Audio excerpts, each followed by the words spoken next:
సత్తెనపల్లి నియోజకవర్గంలో పోలింగ్ రోజున చెలరేగిన వివాదం ఇంకా చల్లారలేదు. ఇనిమెట్లలో పోలింగ్ బూత్ లో జరిగిన వివరాలను కోడెల చంద్రబాబు దృష్టికి తీసుకువెళ్లగా కోడెలపై ఏపీ ఎన్నికల సంఘం సీఈఓకు వైసీపీ ఫిర్యాదు చేసింది. అయితే పథకం ప్రకారమే తనపై దాడి జరిగిందని స్పీకర్ కోడెల అంటుంటే కోడెల రౌడీలతో రిగ్గింగ్ కి యత్నిస్తే ప్రజలే తిరుగుబాటు చేశారని వైసీపీ అభ్యర్థి అంబటి రాంబాబు కౌంటర్ ఇచ్చారు.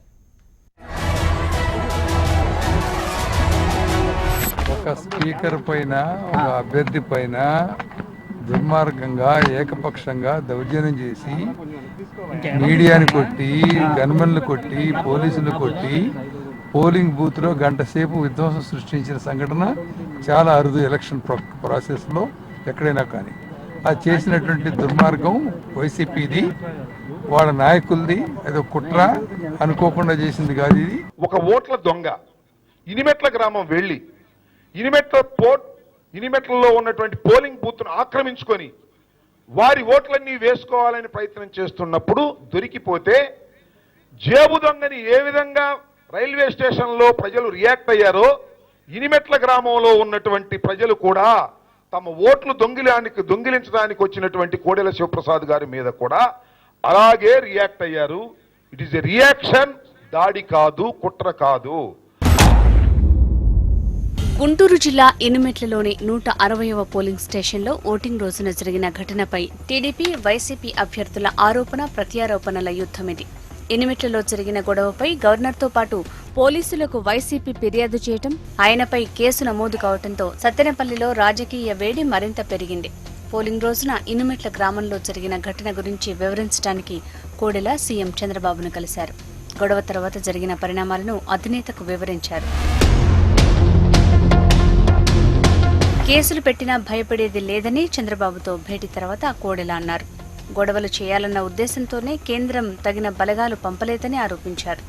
కేంద్రం, ఈసీ ఏకపక్షంగా వ్యవహరించాయన్న కోడెల ఇనుమెట్ల పోలింగ్ బూత్లో ఏం జరిగిందో తెలియాలంటే వీడియో ఫుటేజ్ బయటపెట్టాలని డిమాండ్ చేశారు.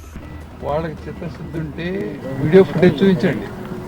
బూత్లో జరిగిన దాన్ని కానీ, బూత్ పైన బయట జరిగిన దాన్ని కానీ వీడియో ఫుటేజ్ చూసి వాళ్ళు కోరుతున్నారు కదా.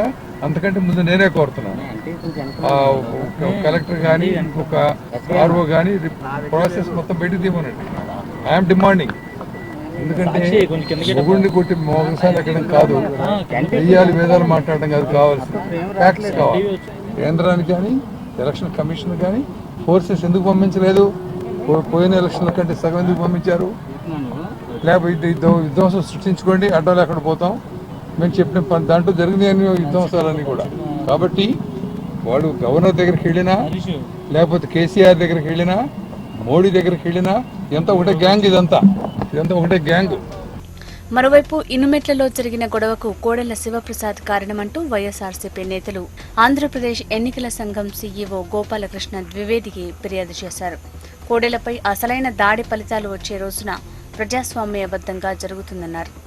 బలమైనటువంటి పాము కూడా, సర్పం కూడా సలిచీమల చేత చిక్కి చావగ సుమతి అనేటువంటి సుమతి శతకం పద్యం నీకే రాసినట్టుగా నాకు అనిపిస్తుంది. నువ్వేదో బలవంతుడని, నీ మీద ఎవరు పోటీ చేయకూడదని మాట్లాడుతున్నావే, అది కేవలం రియాక్షన్ మాత్రమే. గుర్తుపెట్టుకో కోడెల శివప్రసాద్ గారు, నీ మీద దాడి జరగబోతా ఉన్నది 23వ తారీఖున. ప్రజాస్వామ్యబద్ధంగా ఈవీఎంలు తెరిచిన తరువాత ప్రజాస్వామ్యబద్ధంగా దాడి జరుగుతుంది. ఆ దాడిని ఎదుర్కోవడానికి సిద్ధంగా ఉండమని మనం చేస్తున్నాం. పోలింగ్ పూర్తయి వారం రోజులైనా ఇనుమెట్లలో జరిగిన ఘటన మాత్రం ఏపీ రాజకీయాల్లో కాకరేపుతోంది.